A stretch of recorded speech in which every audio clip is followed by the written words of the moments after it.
Hey everyone, so in this video, I'm going to show you how to disconnect PayPal from Calendly. So this is going to be particularly useful for individuals. Let's say that you want to start using a different payment processor with Calendly. How do you actually go ahead and disconnect your PayPal account with Calendly? Now, this video is going to be short, sweet, and simple, guys. There's not going to be a lot of steps involved, so be sure to stick around all the way until the end. But first, what we're going to do is hop onto our Calendly account, which looks like this right here.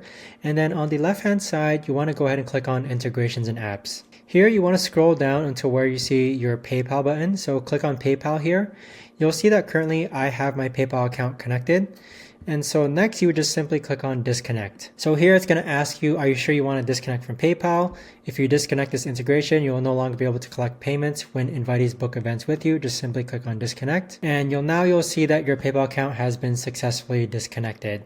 So if you want to go ahead and actually reconnect your PayPal account, maybe the other payment processor isn't as good as you hoped it was going to be, you would simply just click on connect with PayPal and follow the prompts to actually go ahead and connect Calendly with PayPal. Keep in mind though that the requirements for connecting PayPal to Calendly is that you would need a PayPal business account, and then you would also need a standard Calendly subscription.